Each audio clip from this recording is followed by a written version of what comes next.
السلام علیکم ورحمۃ اللہ وبرکاتہ۔ نبی کریم صلی اللہ علیہ وسلم نے ہمیں سکھایا کہ شیطان کی مدد نہ کرو اپنے مسلمان بھائی یا بہن کے خلاف۔ شیطان کی مدد کیسے کرتے ہیں ہم لوگ؟ ایک حدیث میں آتا ہے کہ ایک صحابی نے شراب پی تھی تو دوسرے صحابہ نے پکڑ کر لائے اور آپ صلی اللہ علیہ وسلم کی خدمت میں کھڑا کیا اور کہا کہ یا رسول اللہ ان کی سزا سنوائیے۔ تب آپ صلی اللہ علیہ وسلم نے کہا کہ ان کی پٹائی کیجیے، تو کچھ صحابہ انہیں ہاتھ سے مارنے لگے اور کچھ کپڑے سے مارنے لگے۔ جب ان کی پٹائی ہو گئی تھی تو وہ شرمندہ ہو کے اپنی چہرہ پلٹا کے جا رہے تھے، کسی نے کہا کہ اللہ نے آپ کو ذلیل کر دیا۔ یہ کہنا تھا کہ محمد صلی اللہ علیہ وسلم بہت ناراض ہو گئے۔ آپ نے فرمایا کہ اس طرح کے جملے استعمال مت کرو اپنے بھائی کے خلاف۔ جب آپ اس طرح کے جملے استعمال کرتے ہو شیطان آپ کے بھائی پر غالب ہو جاتا ہے۔ مطلب بے عزتی جب ہوتی ہے کسی کی تو انسان کو بدلہ لینے کا جذبہ پیدا ہوتا ہے اس طرح کی باتوں سے، تو اس طرح کی باتیں مت کرو آپ نے فرمایا۔ ہوتا ہے نا جب کسی کی کسی کی بے عزتی کرتے ہو، اس شخص نے شراب پی تھی، سزا مل گئی، بات ختم۔ اب ہر بار اسے آپ تانے دو گے تو اسے تکلیف ہوگی۔ تو یہ حدیث کو ہم کئی طرح سے لاگو کر سکتے ہیں اپنی زندگی میں۔ جب کوئی شخص کچھ غلطی کرتا ہے، سزا ملنے تک اس کو اس طرح کی بات کرنی چاہیے۔ سزا مل گئی، اس کی بات ختم، اس کے بعد اس کی بے عزتی مت کرو، بس صرف اس کی سزا دے دو، بات ختم۔ چھوٹے بچے بھی کبھی غلطی کرتے ہیں، تھوڑی ڈانٹ لگا دو، بات ختم۔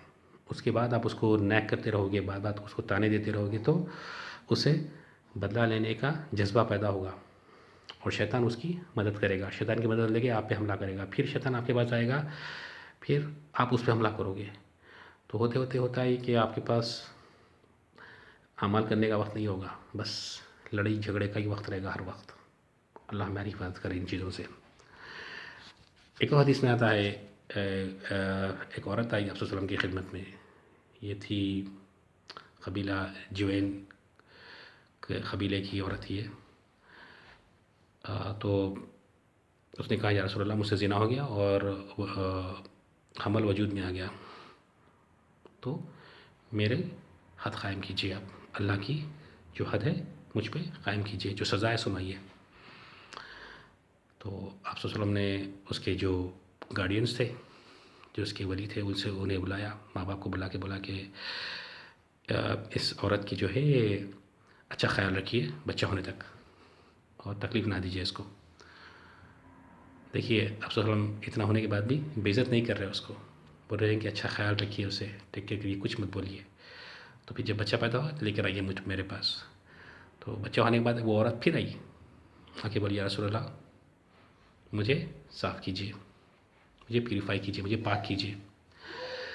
تو آپ نے کہا کہ یہ بچہ دودھ کا بچہ ہے، یہ 2 سال بعد آنا، جب یہ دودھ چھوڑ دے ماں کا۔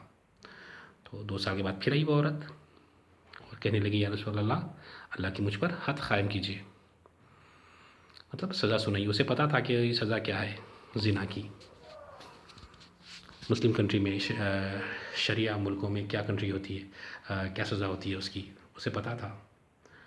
سزا یہ ہے، زنا کی سزا یہ ہے کہ سزائے موت، سنسار پتھر سے مار کے ختم کرتے ہیں، لیکن یہ چیز صرف اور صرف شریعہ ملکوں میں ہوگی، مسلم ملکوں میں نہیں، شریعہ ملک میں۔ اگر مسلم ملک بھی ہے وہاں شریعہ نہیں ہے تو یہ حد قائم نہیں ہوگی، اور شریعہ ملک میں بھی ہر کوئی قائم نہیں کر سکتا یہ سزا، صرف اور صرف ججز کریں گے اور اس ملک کا بادشاہ کریں گا۔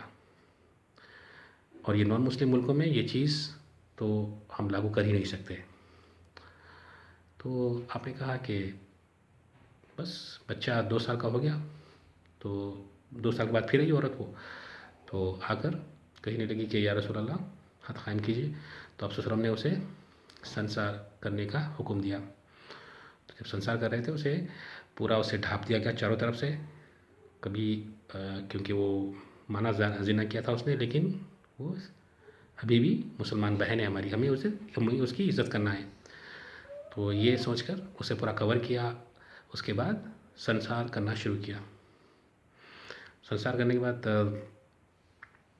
یہ حدیث میں ایک شیخ سے سن رہا تھا، تو انہوں نے اس حدیث کو اچھی طرح سے گہرائی میں جا کے اسٹڈی کی ہے، پڑھی ہے، پڑھائی کی ہے، تفتیش کی ہے، اس کی تحقیق کی ہے اس کی، اس حدیث کی. تو وہ کہہ رہے تھے کہ ایک صحابی غصے میں آ کے ایک بڑا پتھر لا کر اس عورت کا سر کچل دیے. آخری میں جیسا کہ سر کچلے، ساری صحابی پتھر مارنا بند کر دیے، اور سر کچل کے جو ہے ایک گندا چہرہ بنائے، مطلب اس طرح کا لک دیے اس عورت کو کہ تو نے زنا کیا اور تیری سزا یہی ہے، تو یہی ڈیزرو کرتی. تو یہ چیز دیکھ کے آپ صلی اللہ علیہ وسلم بہت ناراض ہو گئے. پھر آپ نے اس عورت کا نماز جنازہ پڑھایا. تو حضرت عمر نے فرمایا کہ یا رسول اللہ، یہ تو زانی تھی، تو پھر آپ نے اس کا جنازہ پڑھایا پھر بھی. تو آپ صلی اللہ علیہ وسلم نے فرمایا کہ اس کی استغفار اتنی سچی تھی کہ اگر المدینہ میں 70 مرد بھی زنا کرتے، 70 لوگ بھی زنا کرتے اور استغفار کرتے، تو ان کی استغفار اتنی سچی نہیں ہوتی تھی جتنی یہ عورت کی تھی. پہلے اس نے غلطی کی، 9 مہینے تک انتظار کی بچہ پیدا کرنے تک. 9 مہینے کے بعد پھر آئی، اسے پتا تھا کیا ہونے والا ہے اس کے ساتھ. پھر آئی، آ کے بولی کہ بھائی مجھے سزا دیجیے. پھر 2 سال انتظار کری، پھر آ کے بولی، پھر سزا لی، پھر سزا بھگتی. تو صرف اور صرف اس لیے کہ اللہ اس سے راضی ہو جائے، اللہ کے پاس اس کی پکڑ نہ ہو، یہی وجہ تھی. آپ صلی اللہ علیہ وسلم نے اسے ذلیل نہیں ہونے دیا، مرنے کے بعد بھی اسے ذلیل نہیں کیا. جب صحابہ نے جب بیڈ لک دیا اس عورت کو کہ بھائی تو زانی تھی، تیرا حشر یہی ہونا تھا، اس طرح کا لک دیا، تو آپ صلی اللہ علیہ وسلم بہت ناراض ہو گئے. تو ہمیں بھی نہیں چاہیے کہ کوئی غلطی بھی کرتا ہے یا کچھ بھی کرتا ہے تو اسے بے عزت کرے، کسی بھی حال میں کسی کو بے عزت نہ کرے، کیونکہ بے عزت کرتے ہیں آپ تو شیطان اس پر غالب ہو جاتا ہے، اور پھر وہ شیطان اس شخص کو آپ کے خلاف استعمال کرتا ہے، اور ہوتا یہ ہوتے آپ کے اعمال پورے ضائع ہو جاتے ہیں. تو اللہ جو بھی کہا گیا ہے اور جو بھی سنا گیا ہے اس سے ہمیں سبق لینے کی توفیق عطا فرمائے، اور قرآن حدیث پہ چلنے کی توفیق عطا فرمائے. آمین. السلام علیکم ورحمۃ اللہ.